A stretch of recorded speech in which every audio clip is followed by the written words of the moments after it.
사람이 누군가를 사랑한다면 그 사람을 위해서 시간을 내어줄 줄 안다는 말이 있습니다. 사랑하는 사람을 위해서 좋은 선물을 줄 수도 있고 현금을 줄 수도 있고 여러 가지 줄 수 있는 게 많겠지만은 그 사람을 위해서 시간을 내어준다는 것이 그 사람을 진정으로 사랑하는 것이라는 얘기죠.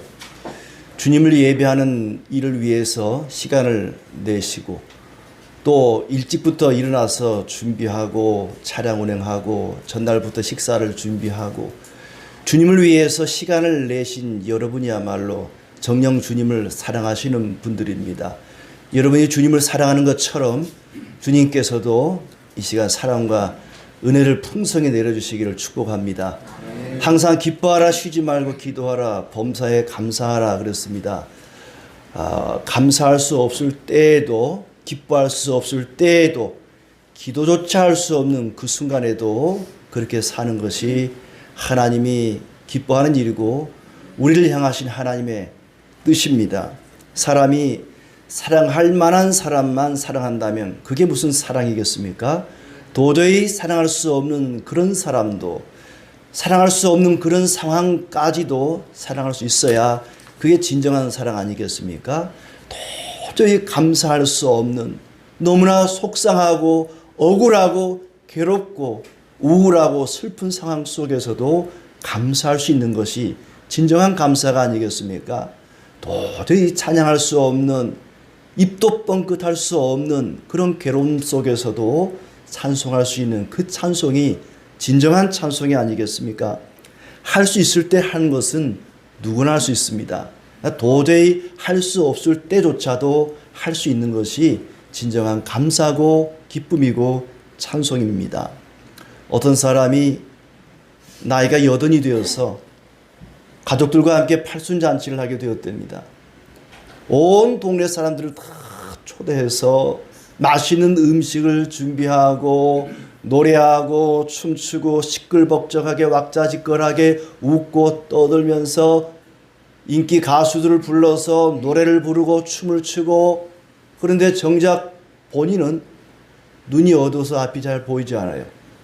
귀가 어두워서 잘 듣지를 못해요. 누가 와서 뭘 하는지 본인은 몰라요. 그냥 가족들이, 자녀들이 좋아서 그렇게 하는 거죠. 그럴 때에 주인공은 답답할 것입니다. 돌잔치 같은 경우도 그렇죠. 이제 1년 된 아이에게 불편한 한복을 입혀서 유모차에 앉혀놓으면 아이가 굉장히 불편해서 울고불고 난리죠. 사람들은 사진 찍기 바쁘고 먹고 마시고 즐거워하고, 정작 주인공은 뒷전으로 밀려날 때가 있습니다. 예배의 주인공은 하나님이십니다. 하나님이 뒷전으로 밀려나고 하나님과 상관없이 드리는 예배라면은 하나님께서 결코 기뻐하지 않을 것입니다. 우리는 매사에 어떤 일을 하더라도 그 의미를 바로 알고 할 필요가 있습니다. 제가 처음 교회를 나갔을 때에 왜 사람들이 기도를 하나, 왜 노래를 부르나, 왜 성경을 가지고 교회를 오는 걸까 궁금한 게 많았어요. 어느 날 막 기도를 하는데, 통성 기도를 하는데 저보다 한 2살 위에 있는 형제가 울고 불고 눈물 콧물 흘리면서 막 아버지 하면서 막 기도를 해요. 그래서 저는 그 아버지가 돌아가신 줄 알았어요. 끝나고 상가 고인의 명복을 빕니다. 인사라도 하려고 봤더니 옆 건물 계단에 앉아 담배 피우고 앉았더라고. 우리가 의미를 모르는 의식은 그 상대를 모욕하는 일입니다. 우리가 찬송을 해도 왜 찬송을 하는지, 왜 기도를 하는지, 왜 설교를 듣는지 의미를 모르고 예배를 드리면 하나님을 모욕하는 일이 됩니다. 비판적인 시각을 가질 필요가 있습니다. 저희 집은 어려서부터 제사를 많이 드렸어요. 한 달에 한 번씩 제사를 드려요. 근데 음식을 놓더라도 꼭 순서가 있고, 과일을 깎아도 꼭 모양이 맞아야 돼요, 거기에. 왜 그런지는 몰라요. 왜 그러냐 물어보면은 남들이 다 그러니까 여태 해왔으니까 그냥 한다는 거예요. 우리가 사람이 세상을 떠나면은 인사를 할 때 고인의 명복을 빕니다. 이래 인사를 하죠. 이 명복이라고 할 때 여러분이 명자를 찾아보면요. 어두울 명자예요. 어두운 곳에서 복 받기를 원합니다. 라는 인사예요. 어두운 곳에 갔다는 거예요. 고인이. 그런 인사가 어디 있습니까? 상가 조의를 표합니다. 이리 인사를 해야지. 명복을 빈다는 인사는 우리 그리스도인뿐만 아니라 세상 사람들에게도 어울리지 않은 인사예요. 왜 하는지 모르지만 남들이 하니까 그냥 명복을 빕니다. 라고 인사를 해요. 또 남편을 잃은 여인을 가리켜 미망인이라고 불러요. 그 미망인도 한자를 보면은요. 남편이 죽을 때 따라 죽지 못한 여자 그런 말이에요. 남편 죽을 때 따라 죽지 왜 살아남았냐 이 얘기입니다. 모욕이죠. 여성의 인권을 침해하는 표현이에요. 근데 남들이 다 미망인이라고 부르니까 그냥 미망인이라고 부르는 거예요. 왜 그러는지도 모르고. 예배도 마찬가지입니다. 왜 하는지도 모르고 여태 해왔으니까 남들이 하니까 그냥 하는 경우들이 많습니다. 하나님의 백성들이 정한 날에 모여서 할 일이 있다고 이야기를 합니다. 이스라엘 백성들이 1년 가운데 모여서 하나님을 경배하는 가장 큰 날이 7월 달인데 그 7월 첫날이 우리로 치자면 신정의 1월 1일입니다. 이스라엘 7월 1일이 한 해의 시작입니다. 그리고 대속죄일인 보름날 7월 15일 날 그리고 초막절, 장막절이라고 부르는 또 초막절이 있고 그 정해진 날에 하나님을 찬양하라고 이야기하고 있습니다. 3절에 보시면은 초하루와 보름과 우리의 명절에 나팔을 불지어다. 하나님께 나팔을 불고 찬양하라. 그래서 7월 1일을 나팔절이라고도 부릅니다. 능력 대신 우리 능력 대신 하나님을 찬양하라 그랬어요. 1절에 우리의 능력이 되시는 하나님을 향하여 기쁘게 노래하며 야곱의 하나님을 향하여 즐거이 소리칠지어다. 하나님을 향하여 정해진 날 함께 모여서 기쁜 마음으로 즐거운 마음으로 힘을 다하여 마음을 다하여 찬양하라고 했습니다. 이스라엘의 힘은 무기나 돈이나 군사력이 아니라 하나님께로부터 나오기 때문에 능력의 하나님을 찬양하라 그랬어요. 하나님은 능치 못한 일이 없기 때문에 능력의 하나님이시라고 불리웁니다. 우리 능력의 하나님 그랬어요. 우리가 같이 다 함께 모여서 화음을 모아서 함께 찬양하라. 큰 소리로 찬양하라. 악기를 가지고 찬양하라 그랬습니다. 시를 읊으며 소고를 치고 아름다운 수금의 비파를 아우를지어다. 이 시편 자체가 인도자를 따라 깃딧에 맞춘 노래 그랬어요. 이 깃딧이라고 하는 것은 기름 짜는 틀을 가리킵니다. 아마 그렇게 생긴 악기인지 그런 곡조의 노래인지 모르겠습니다만은 아무튼 특히 여기서 현악기를 강조하고 있어요. 또 수금의 비파 다 현악기들입니다. 하프를 가리키죠. 아무튼 목소리와 여러 가지 악기와 자기의 몸짓을 통해 큰 소리로 힘을 다하여 최고는 아닐지라도 최선을 다하여 하나님께 찬양하라. 언제? 명절에 정해진 그 날에 함께 모여서 찬양하라 그랬습니다.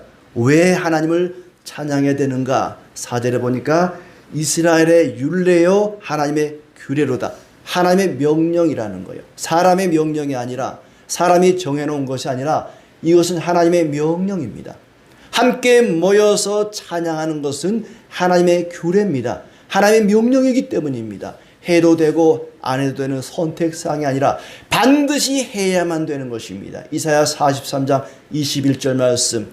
이 백성은 내가 나를 위해 지었나니 나의 찬송을 부르게 하려 함이니라. 우리가 지음받은 목적이 하나님을 찬송하기 위함입니다. 그러므로 함께 모여서 능력의 하나님을 찬송하는 것은 우리가 마땅히 해야 할 일입니다. 하나님이 행하신 일을 알고 잊어버리지 않기 위해서 절기를 정해놓고 그 명절에 그 축제의 날에 함께 찬양하라는 것이죠. 어제 현충일이었습니다마는 우리가 어떤 절기나 날을 정해놓은 것은 잊지 말자는 것이죠. 그날의 그 정신을, 그 사람들의 희생과 수고를 잊지 말자고 정해놓은 것처럼 이스라엘 백성들이 하나님의 은혜를 잊지 않기 위해서, 하나님의 그 능력을 잊어버리지 않기 위해서 어떤 날들을 정해놓고 하나님을 찬양합니다. 사람은 망각하기 쉬운 그런 존재입니다. 처음에는 안 그랬겠죠. 어떤 일이든지 처음 그 날을 제정할 때, 그 사건이 있을 때는 굉장히 감격하고 기쁘고 즐겁고 너무나 감동했을 것입니다. 그러나 시간이 지나면서 점점 그 감격이 무뎌져 가죠. 하나님의 사랑과 은혜에 대한 감동이 무뎌져 갈 것입니다. 그래서 그런 걸 잊지 말라고 어떤 날들을, 절기를 정해 주셨습니다. 그렇게 이스라엘 백성들이 7월 절기에 축제를 벌이는데 그 축제의 주인공이신 하나님께서 한 말씀 하십니다. 그러니까 팔순잔치에 가족들이 모여서 잔치를 하는데 이 주인공, 팔순의 주인공이신 할아버지가 나도 한마디 좀 말 좀 하자. 내 말 좀 들어다오. 나 배고프다. 먹을 걸 좀 다오. 그렇게 한마디 하고 싶다. 말을 하는 것처럼 하나님의 말씀을 하시는 거예요. 그 팔순잔치에서 할아버지가 배가 고파서 떡을 줬다는 거예요. 근데 떡이 목구멍에 걸려가지고 쓰러졌대요. 그래가지고 119가 와서 싣고 갔는데 저산소증으로 떠났다는 거예요. 그날. 정말 그날 주인공을 뒷전으로 하고 그냥 가족들끼리, 친구들끼리, 자식들끼리 모여서 먹고 마시고 축제하고 정작 주인공이 뒷전으로 밀려나는 경우들이 있는데, 우리가 예배할 때에 노래하고 악기를 연주하고 기도를 하고 찬송을 하고, 근데 정작 하나님 뒷전으로 밀려날 수가 있습니다. 하나님께서 한 말씀 하는 거예요. 제발 내 말 좀 들어다오. 내 말 좀 들어다오. 5절에 보니까 거기서 내가 알지 못하던 말씀을 들었나니 그랬어요. 거기서 내가 알지 못하는 말씀을 들었다. 거기서, 어디에서? 찬양하는 그 자리에서. 하나님께 막 악기를 연주하면서, 현악기를 막 또 타악기를 연주하면서 노래하고 힘있게 노래하는 그 자리에서 말씀을 들었습니다. 어떤 말을 들었어요? 알지 못하는 말을 들었다는 거예요. 이 알지 못하는 말이라는 것은 평상시에 들어보지 못한 말, 그런 얘기예요. 사람의 말이 아닌 거죠. 하나님이 직접 말씀을 하십니다. 그 말씀하신 내용이 뭐냐? 6절부터 나오는 거예요. 이르시되 내가, 이렇게 말합니다. 이르시되 내가. 6절부터는 하나님이 직접 말씀하시는 거예요. 거기서부터 나오는 말씀이 이 시인이 들었던 알지 못하는 그런 말씀이에요. 많은 사람들이 7월 절기에 장막절에 모여서, 나팔절에 모여서 나팔을 불고 소고를 치고 비파를 연주하면서 찬양하는 그 자리에서 평소에 들어보지 못한 방언 같은 그런 하나님의 말씀을 듣게 된 것입니다. 그 말씀 속에 그들이 왜 찬양을 해야 되는지 그 이유가 나오고 있습니다. 그러니까 축제 자리, 잔치 자리에서 주인공이신 하나님이 야야야 시끄럽다, 좀 조용히 해봐라. 내 말 좀 들어봐. 나도 한마디 하자 하고 하시는 말씀. 그 말씀이 알지 못하는 말씀이다. 찬송하는 이유가 나옵니다. 무엇을 찬송해야 되는지 나옵니다. 그 첫째는 구원의 하나님을 찬양하라는 얘기입니다. 지금 이스라엘 백성들은 이 시인이 말하는 이 상황은 초막절, 장막절입니다. 출애굽을 기념하는 그런 날이죠. 이스라엘 백성들이 모세의 인도 아래 애굽에서 홍해를 건너 나오던 그때에 광야 길을 건너면서 집이 어디 있겠습니까? 기거할 자리가 없잖아요. 나뭇가지와 나뭇잎과 풀들을 모아다가 초막을 짓고 거기서 유숙했단 말이죠. 밤을 지낸 것이죠. 그 날을 기념하기 위해서 7월달 일주일 동안 들에 나가서 야외 나가서 천막을 나뭇잎과 나뭇가지 풀로 초막을 만들어서 일주일 동안 지낸 것이 바로 이 장막절, 초막절입니다. 그러니까 그 절기를 지키는 것 자체가 자기들의 구원받은 구원의 하나님을 잊지 않겠다는 그런 다짐이죠. 하나님의 은혜를 기억하면서 찬양하라는 얘기입니다. 다른 종교들은 어떤 교훈이나 가르침에는 별로 관심이 없습니다. 의식이 중심이 되죠. 어떤 제물을 드리고 제사를 드리고 그 신을 향해서 뭔가를 드리는 거에 초점이 맞춰 있지 어떤 가르침을 받거나 그 교훈대로 사는 데는 별로 관심이 없습니다. 그러나 우리 종교의 특징은 교훈에 초점이 맞춰져 있습니다. 하나님의 가르침에 귀를 기울이라고 말씀하십니다. 6절에 보시면은 그의 어깨에서 짐을 벗기고 그의 손에서 광주리를 놓게 하였도다. 네가 고난 중에 부르짖음에 내가 너를 건졌고 우레소리의 은밀한 곳에서 내게 응답하며 무리바 물가에서 너를 시험하였도다. 너희가 애굽의 노예로 살아갈 때에 짐승처럼 어깨에 무거운 광주리를 메고 다닐 때 그 고난에서 건져준 자가 누구냐? 바로 내가 아니냐? 내가 너희를 건져줬다.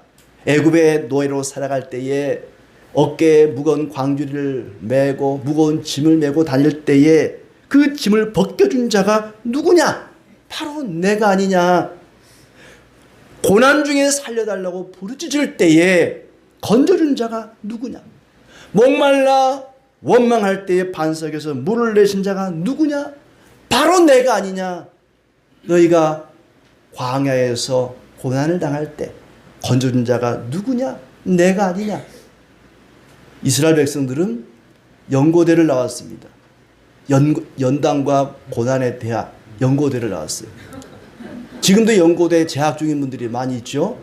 연단과 고난의 대학은 끝이 없습니다.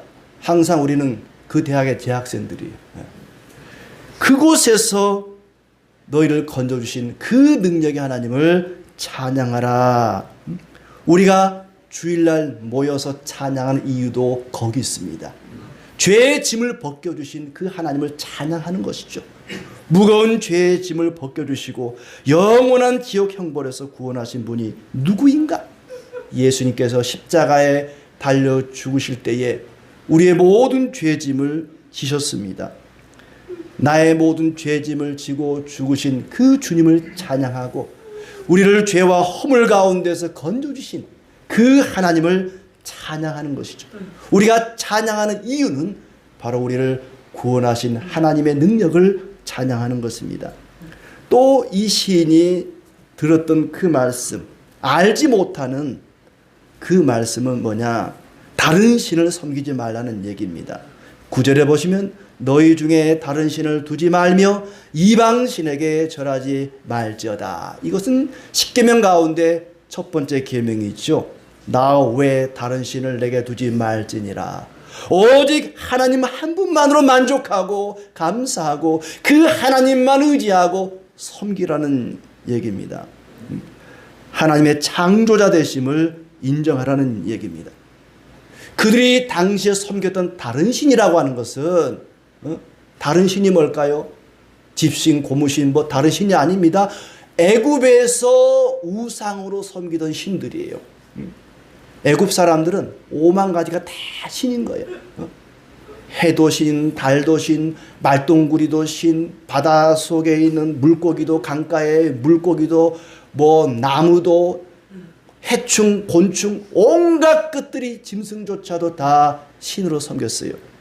그러나 그것들은 사람의 숭배를 받는 신이 아니라 하나님의 피조물이라는 거죠. 그것들을 창조하신 하나님만이 진정한 경배의 대상이다. 하나님 한 분만 섬기라는 얘기입니다. 하나님은 창세기 보면은 이 세상 모든 것들을 창조하시고 우리에게 다스리고 정복하라고 말씀하셨습니다. 관리자의 역할을 맡겨주시는 거예요. 이 세상 자연이라고 불리우는 피조물들은 우리가 경배할 대상이 아니라 우리가 잘 관리하고 활용할 그럴 대상입니다. 창조주의 위대함을 드러내는 통로와 같죠. 그것들을 섬기고 경배하는 이유는 그것들 앞에 압도되어서 공포를 느끼기 때문에 경배합니다. 어떤 동네에 큰 나무, 오래된 수백 년 된 어떤 당산나무, 느티나무 이런 게 있으면 그걸 숭배하고 그 앞에 해마다 제사를 드리고 그러죠. 저 인도에 가면은 벵골 지역에 가면은 뱀을 신으로 섬기는 또 그런 지역도 있어요. 저는 다른 건 몰라도 뱀을 섬긴다는 건 정말 징그럽지 않습니까? 네, 뱀을 신으로 섬기는 그런 지역도 있단 말이죠. 하나님만 의지하고 섬기고 사랑하고 바라보고 살라는 말씀입니다. 달을 가리키는데 달은 보지 않고 손가락을 바라본다? 저 달 좀 보라고 달을 가리키면 달을 봐야 되는데 손가락을 바라보는 사람이 있어요. 우리가 자연이라고 부르는 이 피조세계는 하나님을 가리킵니다. 하나님의 능력과 하나님의 권세와 위대하심을 가리키고 있어요.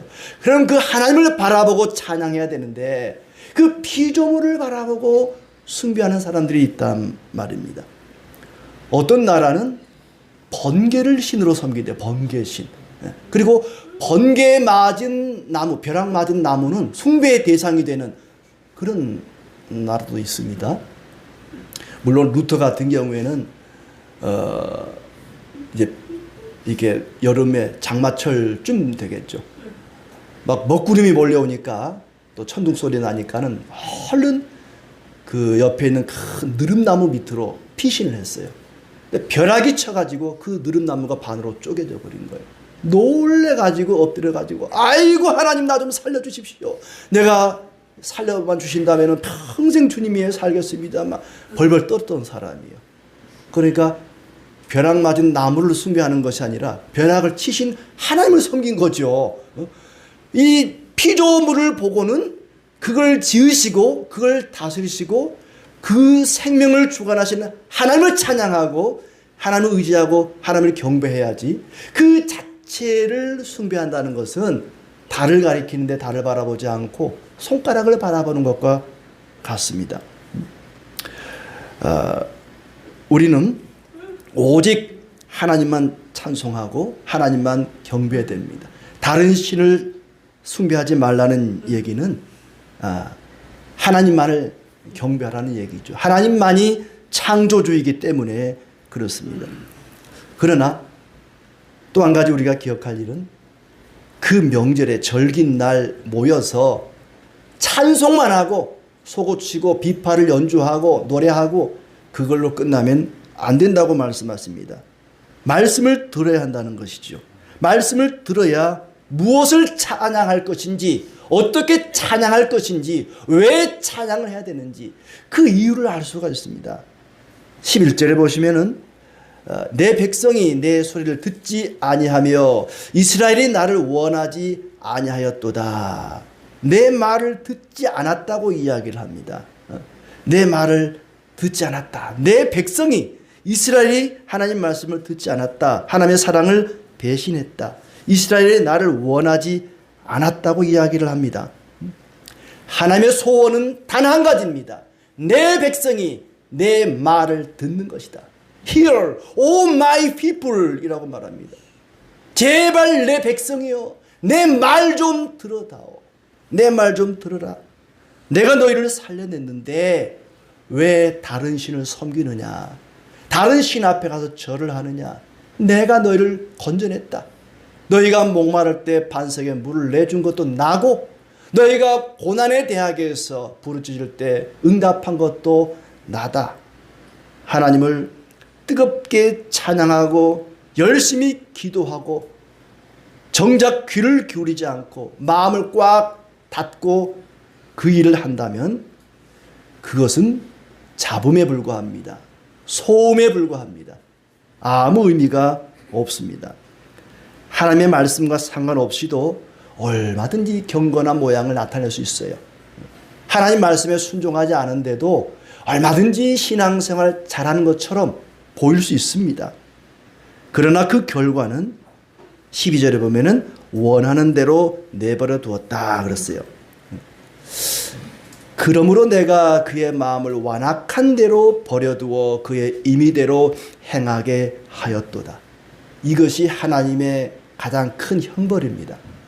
악한 자가 악한 길을 가는데도 그를 혼내서 매를 때려서 바른 길로 인도하지 않고 일이 잘 되게 하고 내버려 두는 것이 큰 형벌이에요. 그 축복이 아닙니다. 악한 일을 하는데도 일이 잘 되는 것은 축복이 아니라 저주입니다. 왜냐하면 그렇게 악한 일을 계속하다가 결국에는 멸망에 빠지게 되기 때문에 악을 행하는데도 일이 잘 된다는 것은 그 축복이 아니라는 거예요. 그들이 하나님 말씀을 청종하지 않고 나아갈 때에 하나님이 내버려 두었습니다.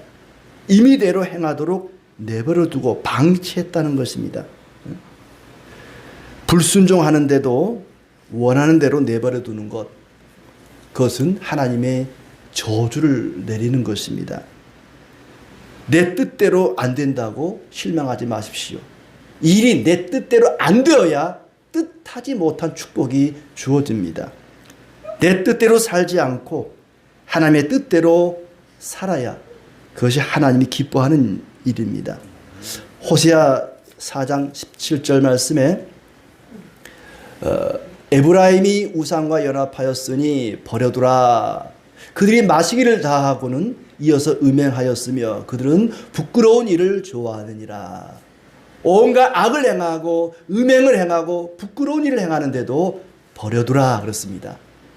하나님으로부터 버림받는 것, 그것은 하나님의 저주에 가까운 일이죠. 로마서 1장 24절도 하나님께서 그들을 마음의 정욕대로 더러움에 내버려 두사 그들의 몸을 서로 욕되게 하게 하셨다 그랬어요. 나쁜 일을 하는데도 일이 잘 돼요. 그런데도 내버려 두는 것은 축복이 아닙니다. 또 1장 28절에 또한 그들이 마음에 하나님 두기를 싫어하며 하나님께서 그들을 그 상실한 마음대로 내버려 두사 그랬어요. 내버려 두사. 악을 행하는데도 일이 잘 되는 것은 결코 축복이 아닙니다. 저주에 가깝습니다. 하나님이 주시는 가장 큰 형벌입니다. 회개할 수 있는 기회를 안 주는 거죠. 하나님이 우리에게 고난을 주셔서 환난을 주시고 재앙을 주셔서 돌이키게 하는 것은 축복입니다.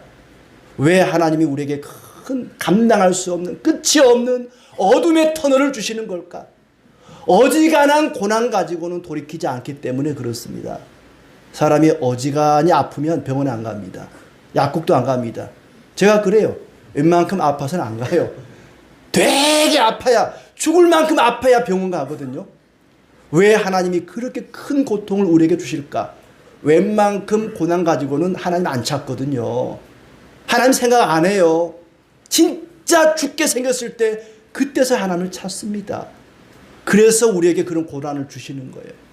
그런 고난은 축복입니다. 우리를 돌이키게 만들고 회개하게 만드는 고난이기 때문에 그게 축복이라는 거예요. 악을 행하는데도 일이 잘 된다? 그건 축복이 아닙니다.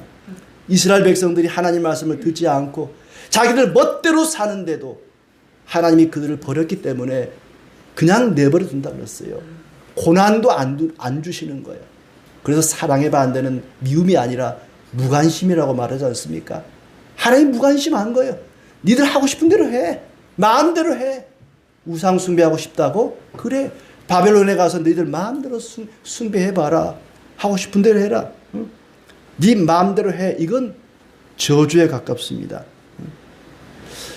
그들이 하나님 말씀을 듣고 순종했다면 원수를 굴복시키고 대적을 쳤을 것이라고 말씀합니다. 지금이라도 늦지 않았다. 돌이키라고 말하지요. 16절에 또 내가 기름진 밀을 그들에게 먹이며 반석에서 나오는 꿀로 너를 만족하게 하리라. 지금이라도 늦지 않았다. 돌이켜 회개하고 돌아오면 내가 밀과 꿀로 너희를 먹일 것이다. 너에게 은혜와 평강과 또 사랑을 베풀 것이라고 말씀하십니다. 하나님은요, 커다란 긍휼의 보따리를 준비하시고 그들이 하나님 말씀을 듣고 순종하면 그 보따리를 풀겠다고 준비하고 계십니다.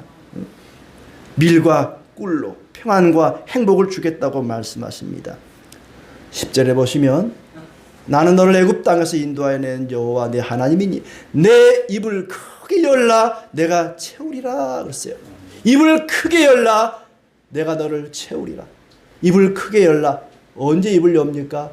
찬양할 때 입을 엽니다. 기도할 때 입을 엽니다. 전도할 때 입을 엽니다. 제가 어렸을 때 목이 아프면요, 저희 어머니가 그랬어요. 아침에 해가 뜰 때 해를 바라보면서 입을 크게 열어라. 그러면은 소독이 돼가지고 목이 다 나을 거래요. 제가 몇 번 해봤거든요. 안 되더라고요. 입을 크게 열라 그랬다고. 그럼 기도할 때 입을 크게 열고 하나님 입을 크게 열었습니다. 채워주시옵소서. 그런 말이 아니에요. 입을 크게 열라는 말은 하나님의 은혜를 받을 수 있도록 하나님의 축복을 받을 수 있도록 그렇게 살라는 얘기입니다. 단순히 기도를 크게 하라는 말이 아닙니다. 입을 열라는 말은 어쩌면 귀를 열라는 말이에요. 귀를 열고 하나님 말씀을 잘 듣고 그 말씀을 따라 사는 것이 입을 크게 여는 것입니다. 하나님의 축복을 받을 준비를 하는 것이죠. 말씀을 듣고 순종하라는 얘기입니다. 네가 네 인생의 문제를 스스로 해결하려고 하지 말고 전능하신 하나님만을 전적으로 의지하고 그분의 통치를 사모하라는 얘기입니다. 청종한다는 거, 한자로 듣고 순종한다는 말이죠. 청종한다고 하는 말은, 입을 크게 연다고 하는 말은 단순히 찬송하는 것, 하나님을 향해서 노래하는 것만을 얘기하지 않습니다. 하나님을 향해서 노래하는 것은 새들도 할 수 있어요. 새들도 짹짹짹 지지배배, 이거 우리 하나님 노래하는구나 그러잖아요. 노래하는 거. 돌들도 노래합니다. 돌들. 예수님께서 나귀 타고 예루살렘 들어가실 때 많은 사람들이 호산나를 외쳤어요. 그러자 옆에 있던 바리새인들이 예수님 좀 조용히 하라 그랬어요. 시끄러워 죽겠어요. 쟤들 좀 혼 좀 내주세요 그랬어요. 그러자 예수님께서 하시는 말씀이, 이 사람들이 침묵하면 돌들이 소리 지를 것이다. 돌들이 찬송할 것이다.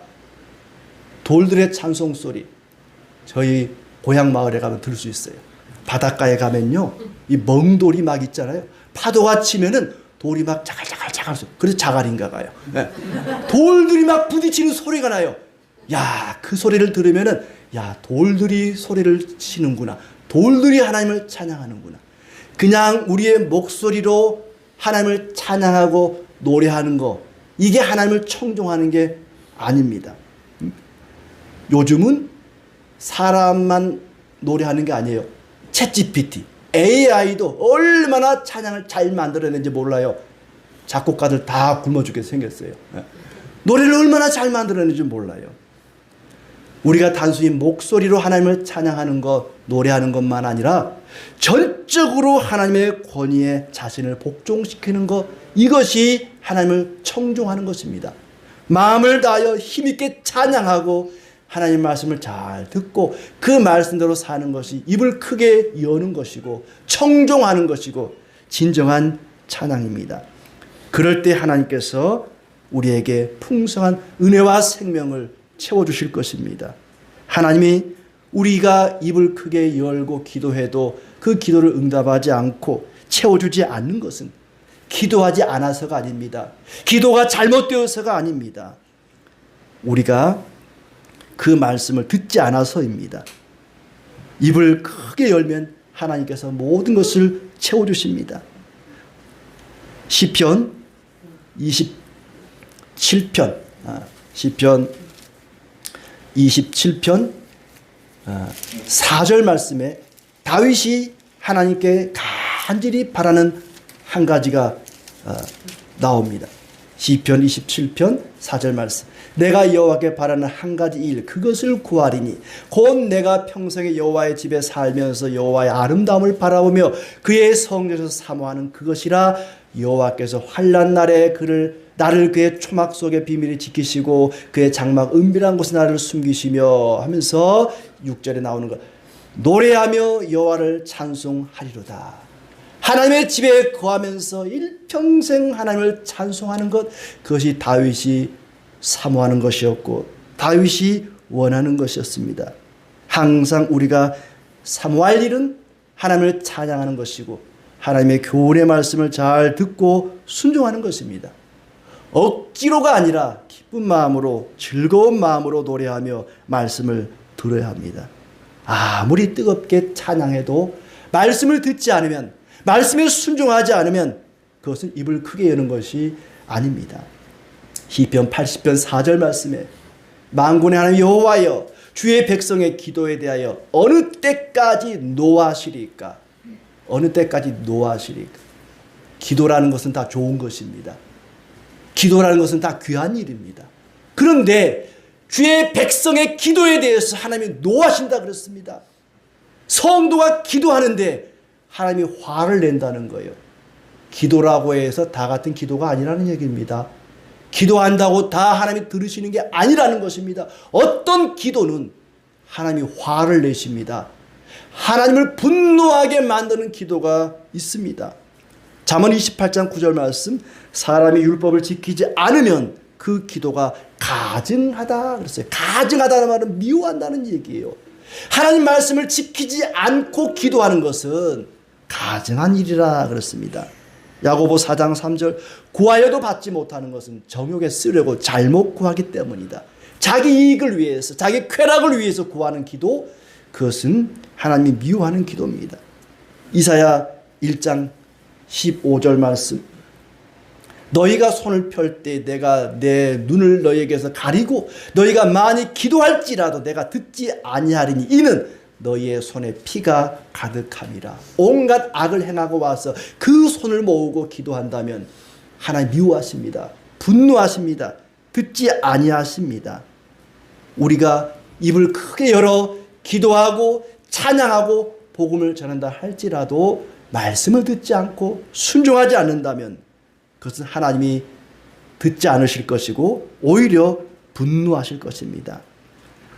우리가 하나님 앞에 진심으로 감사하는 마음으로 늘 찬양하며 기도하며 말씀을 따라 살아가야 될 것입니다. 13절 말씀에 내 백성아 내 말을 들으라, 이스라엘아 내 도를 따르라. 그리하면 내가 속히 그들의 원수를 누르고 내 손을 돌려 그들의 대적을 칠 것이다. 만약 너희가 내 말에 순종했더라면 너희 대적을 물리쳤을 것이라고 말씀하십니다.